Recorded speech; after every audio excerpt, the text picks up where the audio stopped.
and good morning or evening, everyone, and thanks for joining us today. I hope you and your families are safe and healthy as we all continue to manage through the challenges associated with the coronavirus pandemic. While we are beginning to see the number of new COVID cases decline globally and are encouraged by the continued rollout and increased availability of vaccines in many countries, we know that millions are still battling this horrible virus. And for those of you joining us from India today, we are particularly aware of how devastating the past several weeks have been and hope that you begin to experience some relief soon. With health and safety top of mind, the well-being of our employees, facilities, and communities remains our top priority. All of our plants are operational and safely running at near capacity levels to support the needs of our customers as demand for aluminum products continues to be very strong across end markets. As a result of our ability to maintain business continuity, successfully integrate Analysts, and leverage our diverse product portfolio and global footprint, we have been able to capture this strong market demand to deliver another record quarter to close an unprecedented year globally and at Novelis. For the full fiscal year, we achieved record shipments of approximately 3.6 million tons, over $1.7 billion in adjusted EBITDA, and generated more than $1.2 billion in free cash flow before CapEx. In addition to strong market tailwinds, our teams continue to make incredible progress with the ongoing integration of Analysts, hitting key milestones related to synergies and reducing net leverage even faster than expected. At the same time, we are meeting major capital project timeline targets related to 3 organic expansions that will help us meet growing customer demand in the automotive and beverage can sheet markets. And in line with our purpose of shaping a sustainable world together, we recently announced that we will further our long-standing sustainability commitments by becoming a net carbon neutral company by 2050 or sooner, and reducing our carbon footprint 30% by 2026.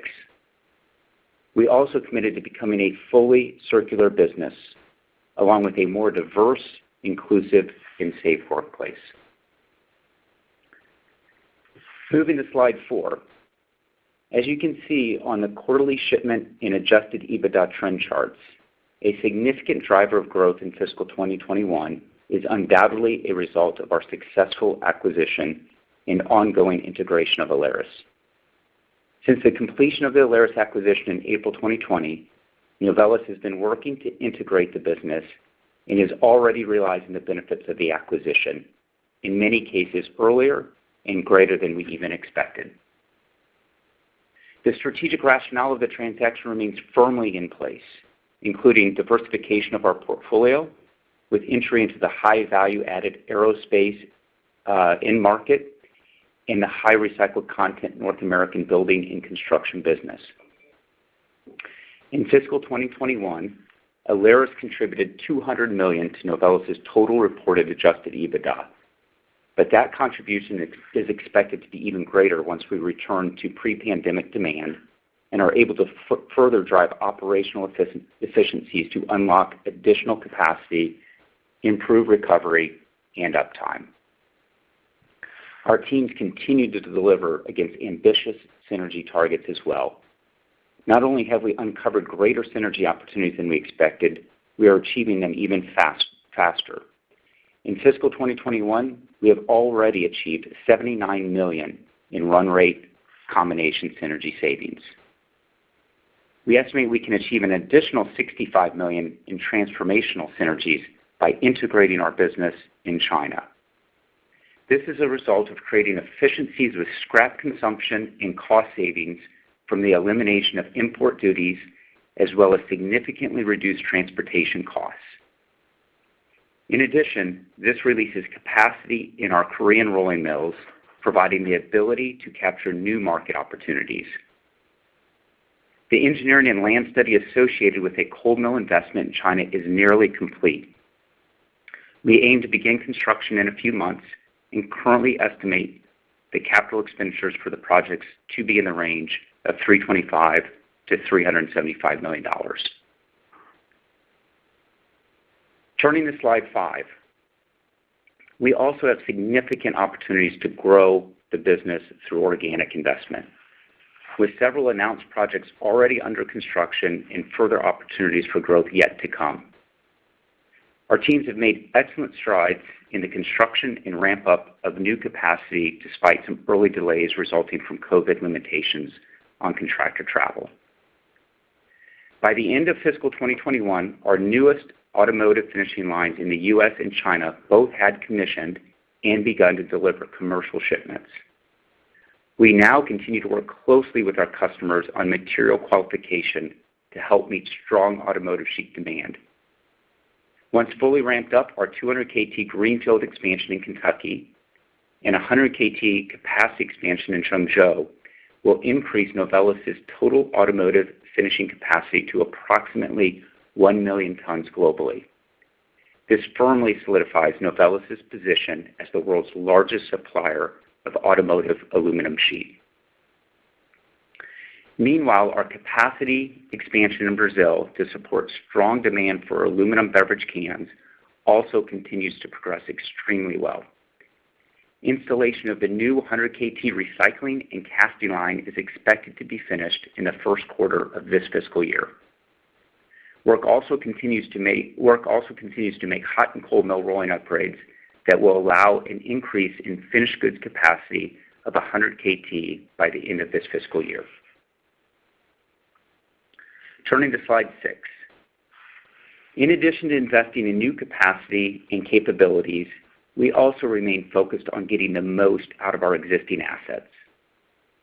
5 years ago, Novelis implemented a balanced approach to support its operations, prioritizing safety while applying a back-to-basics mentality towards manufacturing excellence and improving return on capital employed. This continuous improvement journey has yielded incredible results at our legacy Novelis plants that have significantly improved our operational and recycling performance, as well as further strengthened our customer partnerships. We have improved our customer satisfaction scores, achieving an average rating of 90% or higher every month over the past 3 years. We also reduced unplanned downtime and parts per million defects, improving the reliability and efficiency of our plants. Meanwhile, a focus on improving recovery rates in the manufacturing process released the equivalent of over 100 KT of additional capacity since fiscal 2016. These efficiencies result in a real savings, better customer relationships, and valuable contribution margin. This approach has allowed us to drive consistent improvement over the past 5 years, and we are now resetting our internal targets to include our newest facilities and acquired businesses to focus on safety, customer satisfaction, our people, and operations, as well as Novelis' environmental footprint. All of these targets will continue to drive returns and enable future growth. Turning to slide 7, while we are enhancing our environmental commitments, it is important to see where we've come from and how our purpose to shape a sustainable world together will continue to guide how we operate. As the world's largest recycler of aluminum, sustainability has always been a core part of our business. We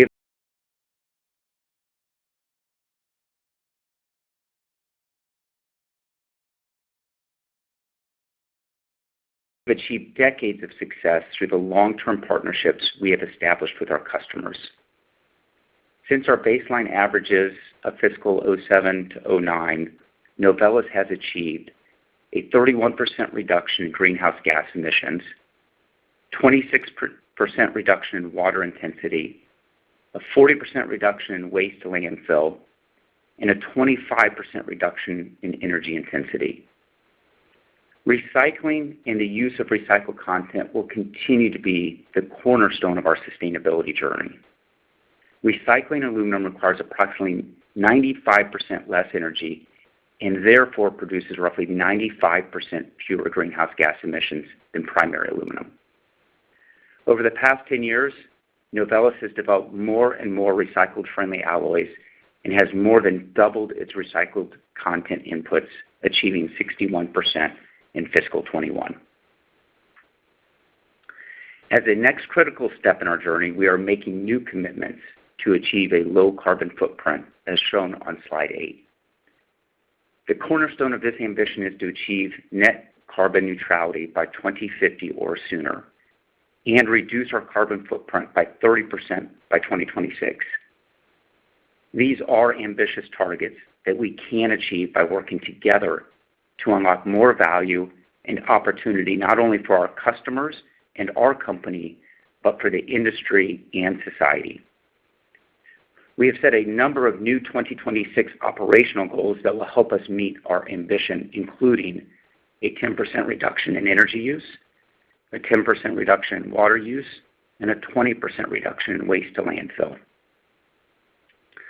To help ensure we reach these ambitious goals and strengthen our culture, we have also set targets and goals for our workforce. In order to reach the full potential of our organization, we are expanding our diversity and inclusion strategy and will increase the representation of women in our company, targeting 30% leadership roles and 15% in senior technical roles by 2024. It is only with the passion and dedication of a diverse and inclusive workforce that we will ultimately be able to meet our fullest ambition and maintain our position as the industry leader for innovative aluminum solutions. And now I turn the call over to Dev for a more detailed review of our financial results. Dev? Thank you, Steve, and good morning or good evening. As a reminder, with the Analysts acquisition completed in April, the contribution of the Analysts assets from April 14 onward are reflected in our fiscal 2021 results from continuing operations. Results related to the now fully divested Lewisport and Dufferin plants are reflected as discontinued operations. Net income from continuing operations increased 186% over the prior year to $180 million in Q4. Excluding tax-affected special items as outlined in the back of today's earnings press release, net income increased 12% to $172 million. This is primarily driven by higher adjusted EBITDA, partially offset by higher depreciation and amortization, mainly associated with the acquired business. Net sales increased 33% to $3.6 billion, driven mainly by a 21% increase in total flat roll product shipments to a record high 983 kilotons. The increase in shipments includes 113 KT contribution from the acquired Analysts business, as well as record can and automotive shipments in the quarter. Adjusted EBITDA increased 32% to $505 million, including a $60 million EBITDA contribution from the acquired business. This equates to a consolidated EBITDA per ton shipped of $514 in the fourth quarter. As you can see in the bridge, the improvement in EBITDA is mainly a result of this higher volume, as well as favorable mix with higher automotive shipments, favorable metal mix and spreads, ongoing cost control, and favorable FX. Partially offsetting these items is the impact of a higher fixed cost base related to the acquisition, higher freight costs associated with inflation and supply chain constraints, and some long-term incentive-related costs in SG&A. Now let's turn to slide 11 and Q4 performance by segment. Starting with North America, total FRP shipments increased 36% year over year, and adjusted EBITDA increased by 43%. This is mainly due to the acquired building and construction and other specialties businesses in the current year, as well as continued strong can and automotive shipments. Partially offsetting this was tighter metal scrap spreads on lower scrap availability compared to the prior year. Europe saw a 24% increase in shipments and 21% increase in EBITDA. This improvement was driven by the acquired Analysts business, strong can and automotive demand, and favorable metal mix. Partially offsetting these favorable factors was the timing impact of a customer contractual obligation benefit booked in Q4 last fiscal year.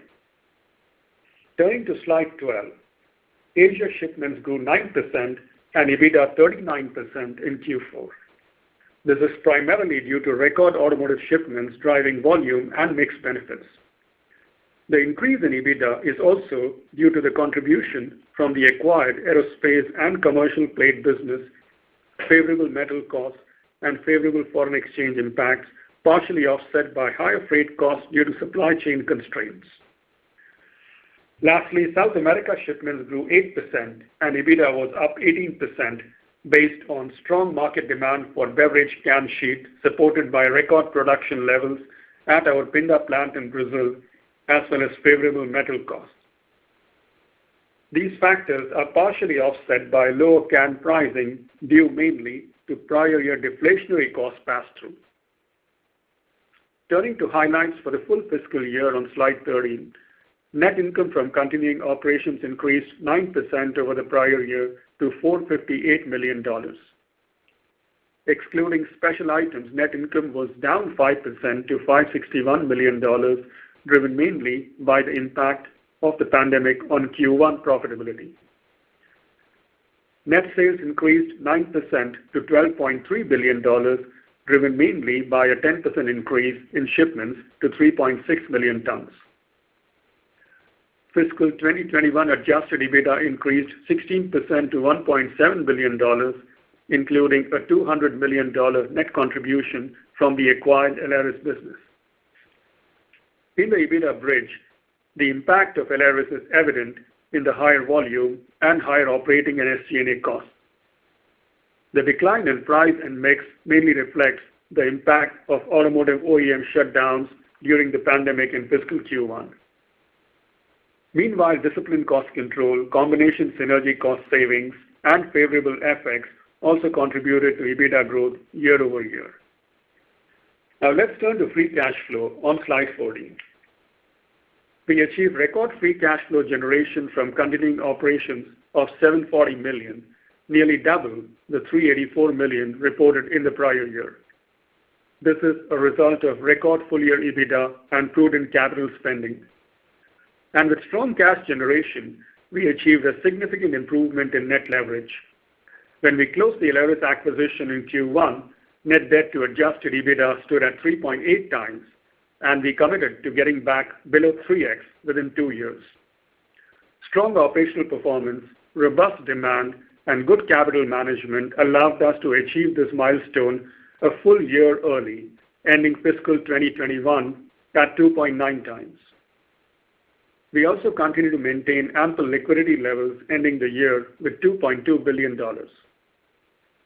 Turning to slide 15, with a strong cash balance and confidence in ongoing free cash flow generation, we made a concerted effort this year to reduce and refinance our debt profile. At the end of fiscal 2020, our gross debt was $5.6 billion, but this increased to $8 billion by the end of Q1 due to the acquisition of Analysts, which closed in April. We committed to reducing gross debt by $2.6 billion since that Q1 peak, and by fiscal year end, we have already repaid $2 billion. This includes $900 million of short-term borrowings and the full repayment of the $1.1 billion short-term bridge loan. We also capitalized on favorable market conditions and Novelis' position as the world's largest recycler of aluminum to refinance and rebalance our debt maturity profile. In Q4, we refinanced $1.1 billion of our $1.7 billion 2017 term loans through a new $500 million secured term loan maturing in 2028, as well as a $500 million Euro green bond issuance in Europe. The remaining 2017 term loan balance will be repaid before maturity in 2022. And I'm sorry I misspoke $500 million. It's 500 million euro for the green bond issuance in Europe. Novelis' financial performance and commitment to investing in green projects not only allowed us to expand our investor base, but also has been recognized by the rating agencies, receiving upgrades by both Moody's and S&P in March. We also introduced a new capital allocation framework for Novelis to help guide our capital decision-making over the next few years, as you can see here on slide 16. First is our commitment to reinvesting in our core business to capture future growth opportunities. With strong long-term demand projections across end markets and many opportunities to invest in green projects to help achieve our sustainability goals, we have currently identified over $1.5 billion of organic capital expenditures over the next 5 years. And with a favorable outlook, we believe there could be additional investment opportunities beyond this. For fiscal 2022, we estimate that total capital expenditures will be between $600 and $700 million, including approximately $300 million of maintenance capex. The second part of our framework is our commitment to reduce gross debt by $2.6 billion from our Q1 fiscal 2021 peak, as outlined on the previous slide. As noted, $2 billion of this has already been repaid by the end of fiscal 2021. We are also targeting to reduce net leverage to approximately 2.5 times over the medium term. At the same time, we will continue to maintain adequate ongoing liquidity levels in the range of approximately $1.5 to $2 billion. And we are initiating an annual capital repatriation to our parent Hindalco of approximately 8 to 10% of free cash flow before growth capex, subject to board approval. We are now in review with our board to repatriate approximately $100 million to Hindalco in the second quarter of fiscal 2022. So with this, I'd now like to turn the call back over to Steve. Thanks, Dev. Before we open the call up for questions, let me provide a brief product in-market outlook here on slide 18. Our near-term demand outlook across most end markets remains very positive, and we continue to work closely with our customers to adjust production based on their sales forecasts. Beverage can continues to benefit from high at-home consumption and consumer preference for sustainable packaging options. We see increased customer demand for volumes for the foreseeable future as new can-making capacity is slated to come online over the next couple of years across all regions. In automotive, a heightened OEM focus on sustainability and adoption of electric vehicles by consumers is supporting increased demand for aluminum, as well as the continued shift toward vehicle types that use higher share of aluminum like SUVs, trucks, and vans. We continue to monitor the impact the global semiconductor shortage is having on our customers, and we are prepared to meet their ongoing production needs. While we do expect to see some impact to our automotive shipments in fiscal Q1, we believe it will be relatively limited as OEMs are prioritizing their production towards larger and more high-end vehicles like SUVs and EVs that favor aluminum. In addition, our diverse customer base and geographic footprint, as well as our ability to repurpose capacity to other end markets like can and specialties, will help to mitigate the impact. Moving to specialties, customer demand for many markets are at or near pre-pandemic levels, particularly in North America. Building and construction demand is very high, supported by high levels of new home builds and home renovations. Demand for aluminum sheet in the commercial transportation segment, heat exchangers, painted products, consumer electronics, and container foil packaging remains high. Lastly, the demand for premium aerospace sheet from OEMs is expected to remain at similar levels as fiscal 2021, with recovery to come in calendar years 2022 and 23, as vaccine rollouts are a positive step towards increasing consumer air travel. In summary, Novelis undoubtedly remains the industry-leading producer of premium aluminum flat roll products. Exceptional operating performance, Our diversified product portfolio and expanded global presence led to record results and the ability to continue to reinvest strong cash generation in new capacity and capabilities to capture favorable demand trends across end markets. At the same time, the ongoing integration of Alaris is driving significant synergies and value capture, and we are reducing net leverage. Novelis is committed to achieving our ambition to be the world's leading provider of low-carbon, sustainable aluminum solutions that advance our industry and society toward the benefits of a circular economy. We believe our contributions and leadership can effectively highlight the links between sustainability, business value, innovation, and the importance of partnerships, and lead the way of shaping a sustainable world together. With that, we're happy to take any of your questions. Thank you. If you'd like to register a question, please press the 1 followed by the 4 on your telephone. You will hear a 3-tone prompt to acknowledge your request. If your question has been answered and you would like to withdraw your registration, please press the 1 followed by the 3. One moment, please, for the first question. And our first question comes from Sumangal Savasya with Kotak Securities. Please proceed with your question. Yeah, thanks for the chance and congratulations on a good set of numbers. A couple of questions. First one on the auto segment. Is it possible to share what is the volume contribution in FY21 and how do we see this enhancing given the ramp up of new facilities? And also on the semiconductor issue, is it possible to share some more color? Is it consistent across geographies and what sort of impact do we see in the near term at least? Sure. I'll take the semiconductor question first, and I'll let Dev talk a little bit more about the ramp-up of the auto facilities. So obviously it's a fluid situation. I'm sure you've been able to listen to a number of our customers' earnings calls as well. We do, as we said in our prepared remarks, do see some impact in the first quarter, and we do think the first quarter will be the largest impact as it relates to the semiconductor shortage.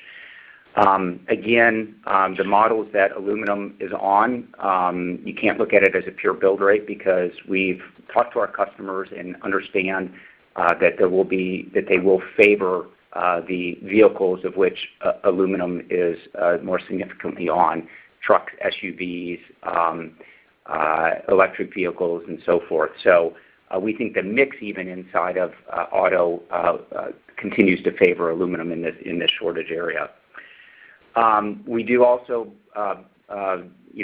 see ability to offset this through our geographical footprint and our ability to divert capacity towards other end markets. So all in all, yes, there will be some impact in this first quarter, but still feel very good about the guidance that we've put out there that will be in the upper end of that in the $500 range per ton in Q1 overall.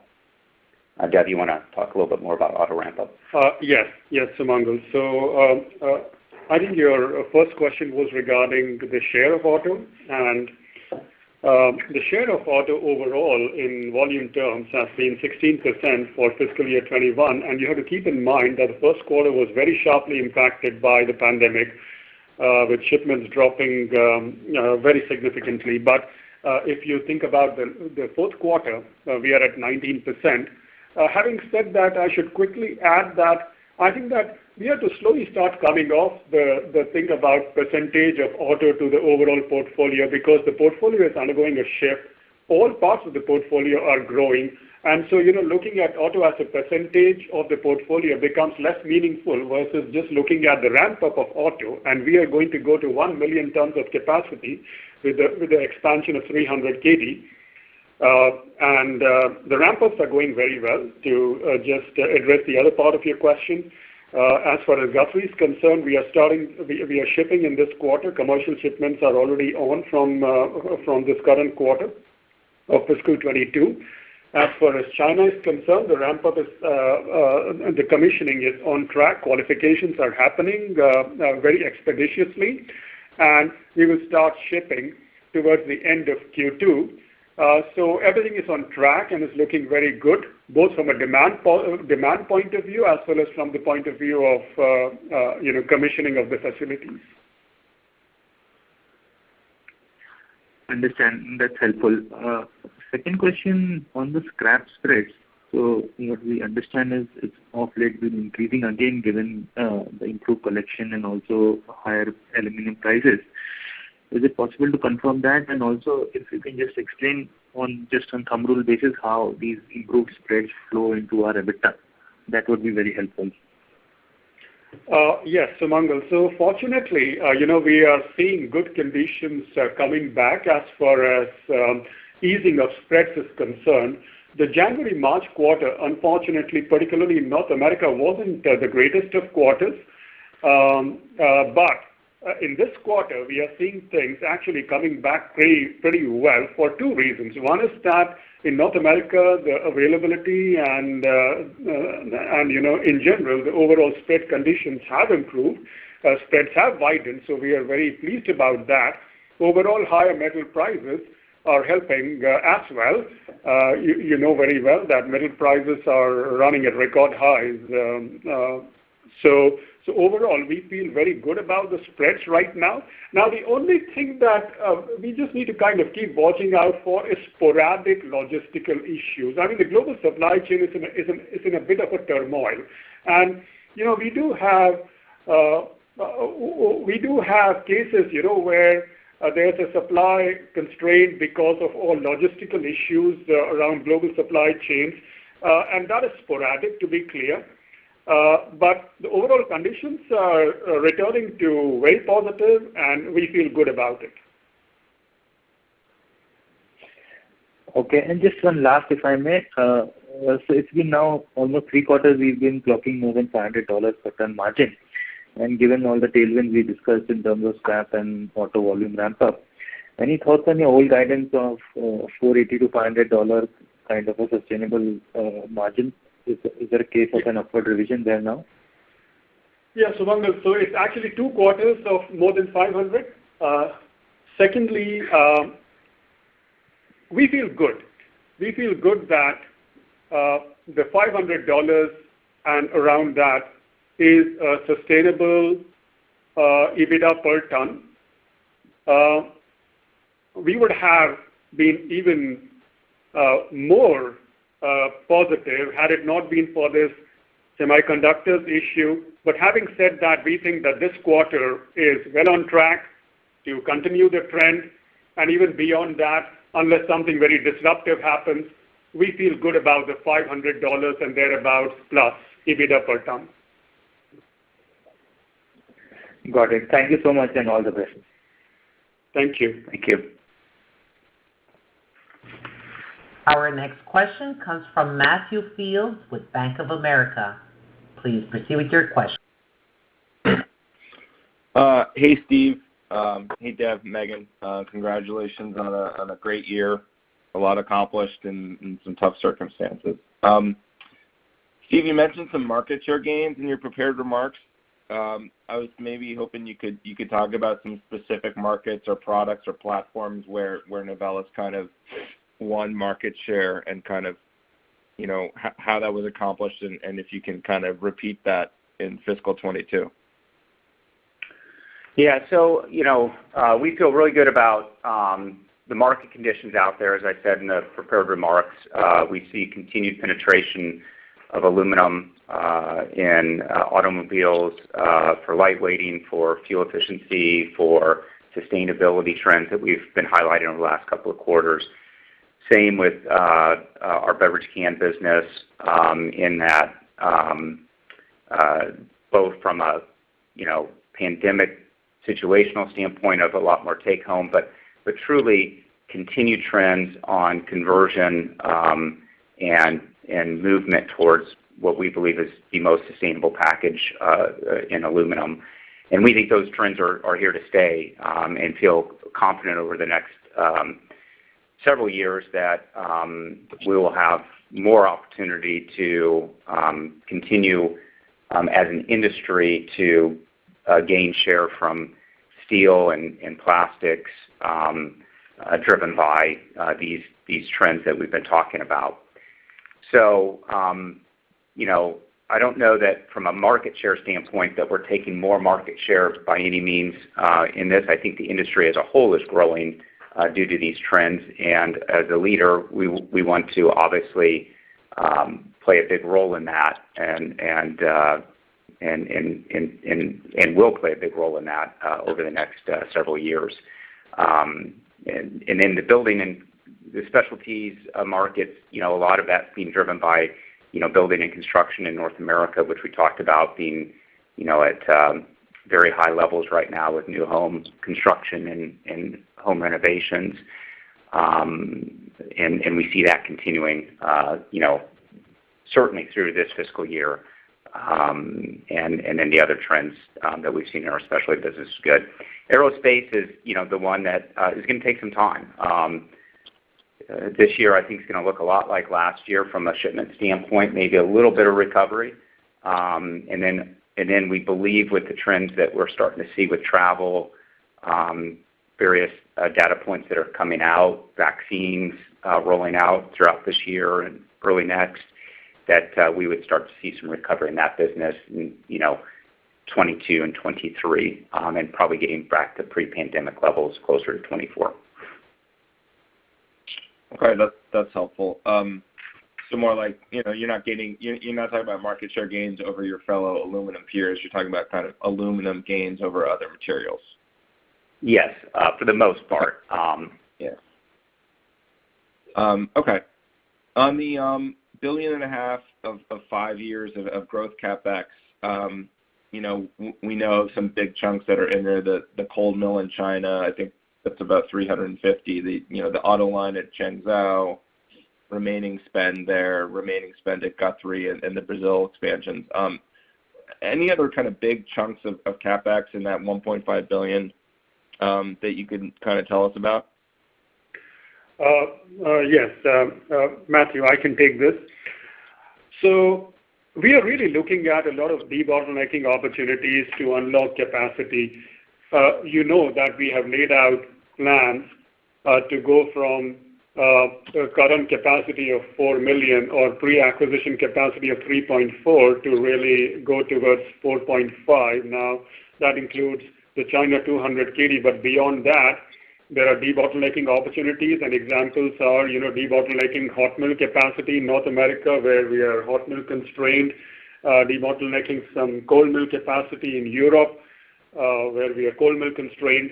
So essentially, it's going to be a debottlenecking project, more recycling investments. We see opportunity on the recycling side, so that will be the other area of investment. So broad strokes, it will be recycling and debottlenecking for a good part, and then there will be other efficiency and return-based investment opportunities.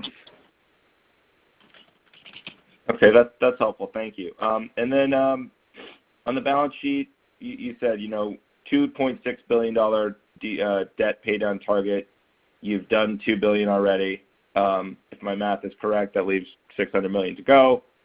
You kind of highlighted the 2017 term loan as you're going to pay it before maturity in 22. That's about $600. So, is reading between the lines, is the sort of 2017 term loan going to be repaid this fiscal year, and then you're kind of where you need to be balance sheet wise for the foreseeable future?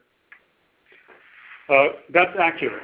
So the $600 million, we think that before the end of the year we would repay that a little ahead of maturity, and that would really get us to our debt pay down program to reach the $2.6 billion that we have been talking about. It will also bring our net leverage down to levels of 2.5 or below, and that is where we would ideally like to stay.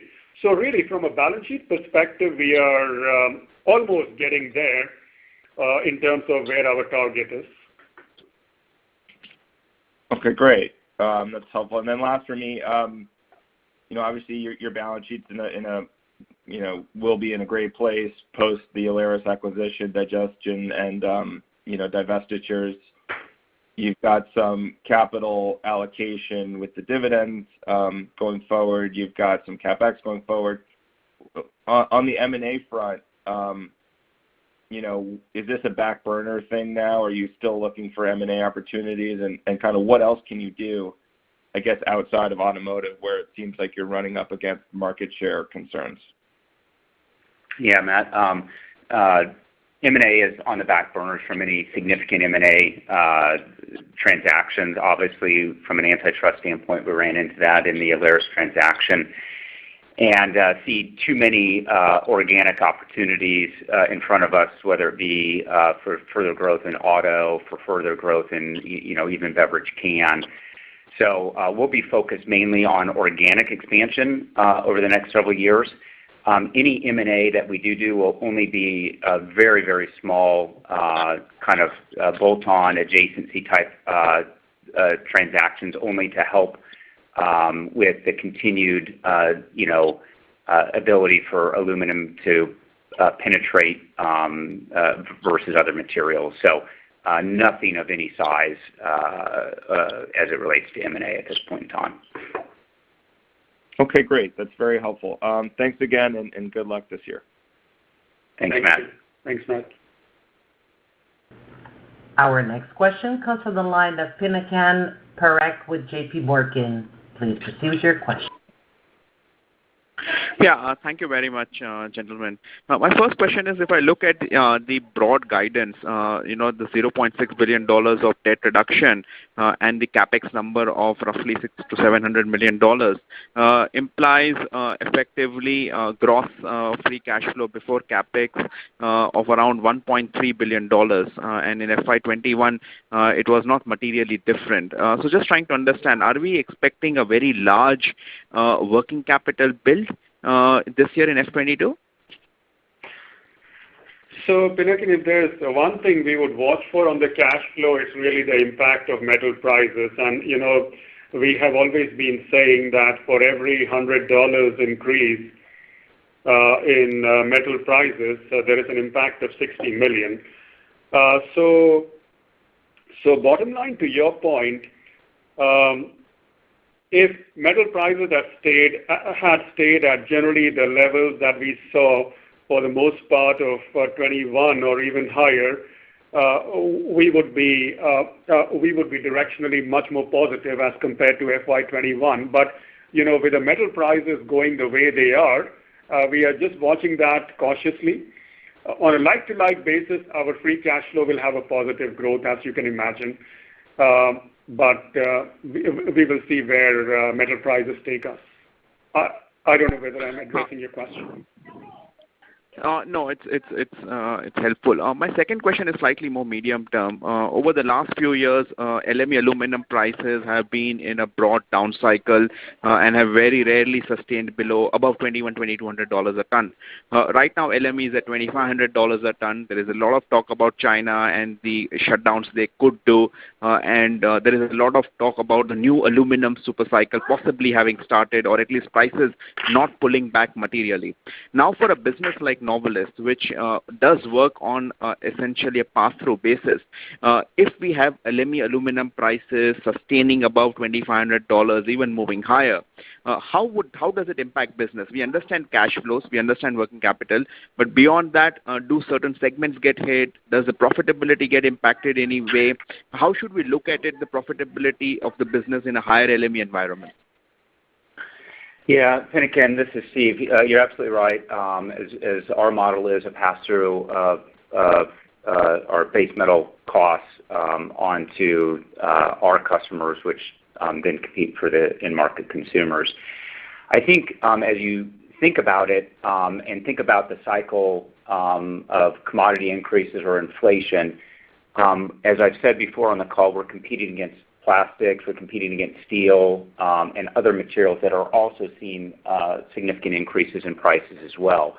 So if all material prices are rising, then we're competing at in the same place as we are even at the lower prices. If you were to see aluminum prices move disproportionately to other materials, steel or plastics, then on a longer term basis, and I do think it's longer term because we have contracts and it's not as though you can change your supply chain overnight by any means, then you could see some potential for some in-market consumers that might make choices based on overall costs. In the past, we've not really seen that conversion from our customer base in beverage can and automobiles because I think it's much more about a longer-term view around sustainability, about supply chain certainty, and so forth. But maybe you would see it a little bit more in some of the specialty segments more prominently in a near-term dislocation of pricing. Profitability.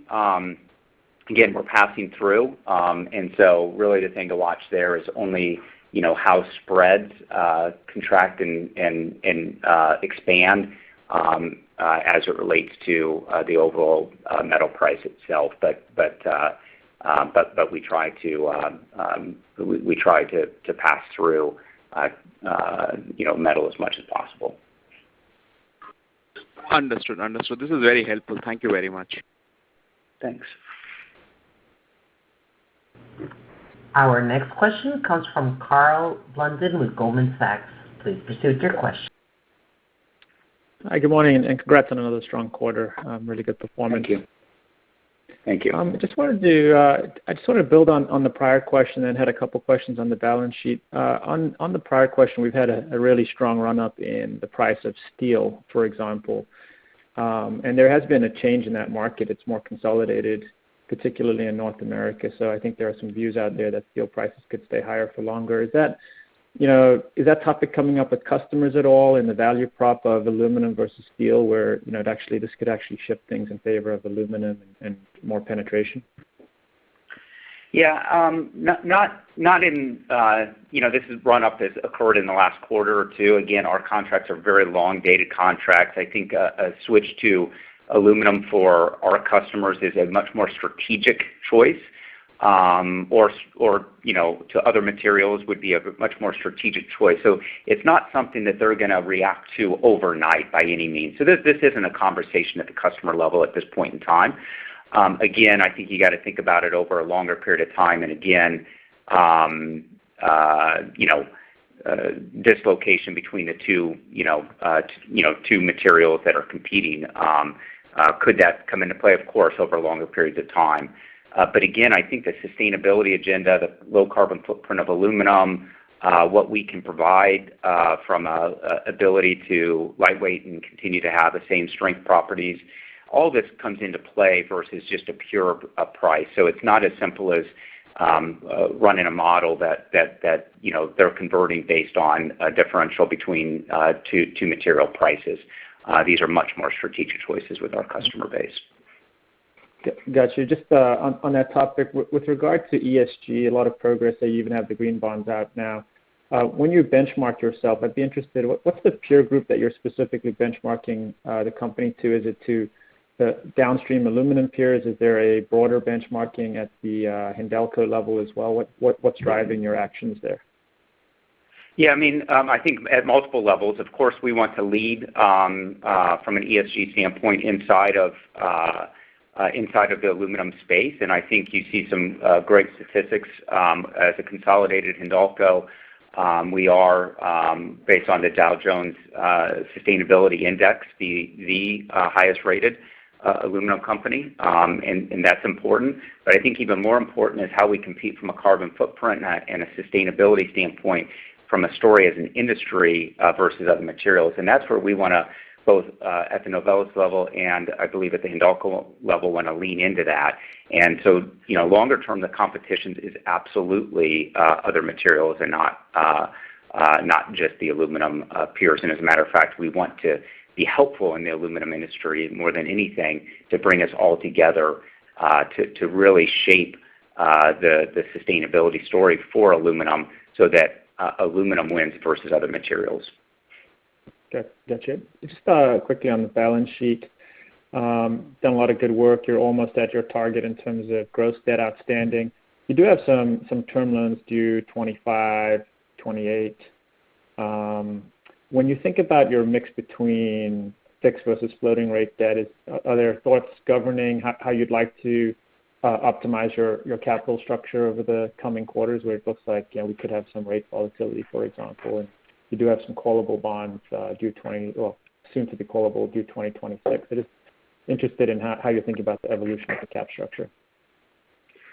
Yes. So Carla, as you have seen that, just to build the context, let me start with what we have done now. As you've seen that for the 1.7 billion, we have replaced it with 500 million of secured, and then we have done the green bonds in Europe. And generally, the thinking is that when there's minimal difference between the cost of secured versus unsecured, the preference is obviously to go for unsecured and not load secured debt. Now, we are talking about the 775 million that is coming up in 2025 for maturity. I think that as we get closer to time, we will need to assess the environment at that time and take the right decisions in terms of how we should refi, or for that matter, is there does it make sense to sort of repay some bit of that? It just depends upon how things are in the next 2 to 3 years to take the right call. But just to give you philosophically how we think, we will basically assess based upon the opportunity between sort of the margin between secured and unsecured, and what really makes sense for the company at that point in time, and that is what will guide our decision. That's what we can say for now. As we get closer to time, we will obviously offer more clarity. Understood. Thanks very much for all the time. Appreciate it. Thank you. Our next question comes from the line of Indrajit Agrawal with CLSA. Please proceed. Yeah. Hi, good morning. Thanks for the chance. A few questions from my side. First, in beverage can, we had a new entrant in the North America market this quarter. So did you have a chance to look at the pricing? How is our pricing versus the current market, and do you see a scope for significant uptick in prices over the next couple of years or so? Yeah. Are you speaking of a beverage can entry from the standpoint of rolling or can making? Rolling. From rolling. So you're referring to can, Kaiser's acquisition? Arconic entry. Correct. Or Okay. Arconic's the new... and Arconic coming back in and converting their mill. Yeah. So yes. Yeah. So okay. Yes.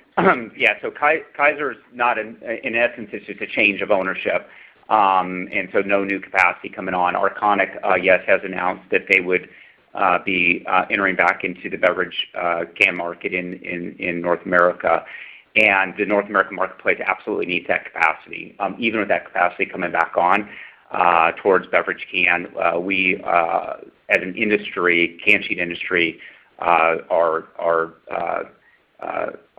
full up trying to supply the current demand of our customers, let alone the growth that we're going to see over the next couple of years. And so we absolutely will need to work to continue to debottleneck and invest in debottlenecking activities in the North America marketplace to stay up with that demand. Obviously, with where the demand for all the reasons I've talked about earlier is moving, that will tend to lead to favorability in pricing. But again, our contracts are longer-term contracts, and will take time to come into play. But the trend would be for higher pricing over a period of time. Sure, that's helpful. My second question is on the acquired Analysts business. This quarter, we have seen a sharp jump up in profitability, close to $50 a ton, quarter over quarter. So has there been a significant pickup in aerospace volumes, or is it more to do with the building and construction side of things? Yeah, it's more to do with the building and construction. We are seeing some some potential more favorable orders being taken in on the aerospace, but that has not come through the business necessarily in a significant way yet. So the favorability is much more on the building and construction side. Sure, that's helpful. My last question is on the repatriation of cash. Will there be any tax implication at Novelis level because of this repatriation, or will the entire thing will be at Hindalco level? No, this capital repatriation that we will do will actually be pretty tax efficient. There will be no tax leakage. Sure. Thanks. That's very helpful. All the best.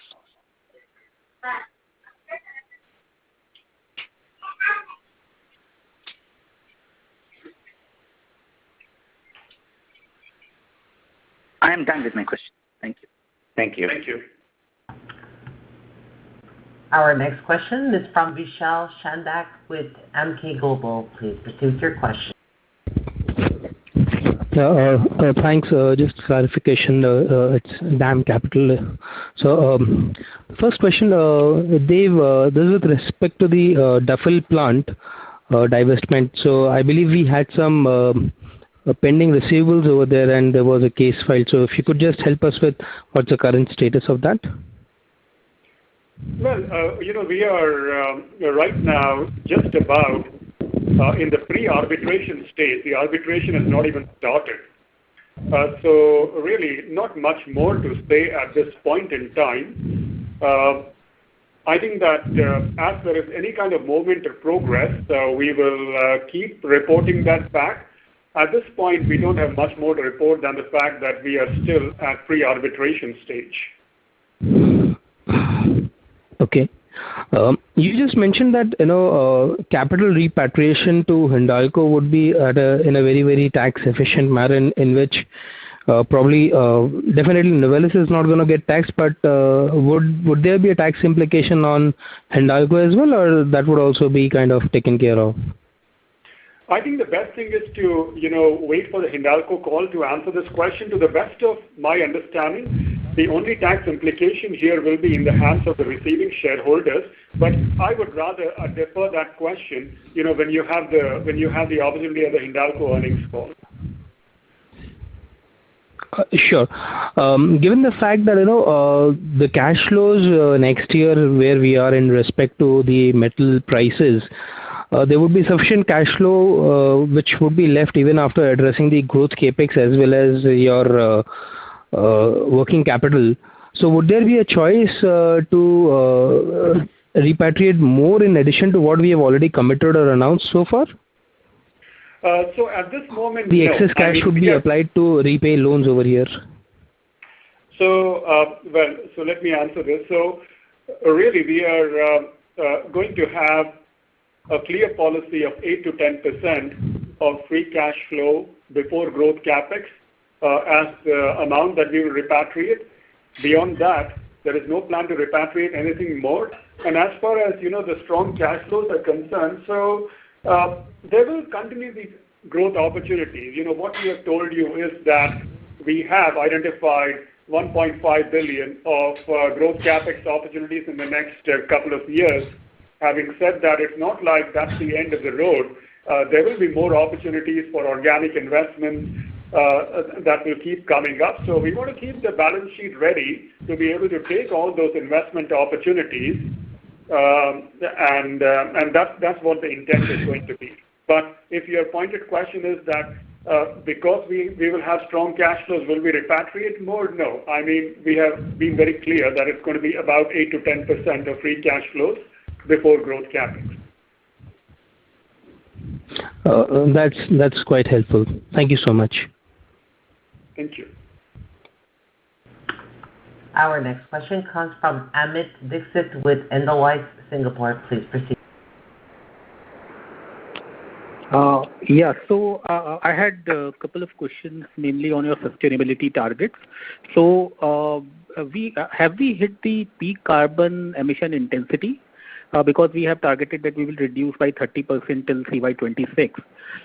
And is there a chance for your scrap usage to grow beyond 61% that we have achieved in FY21?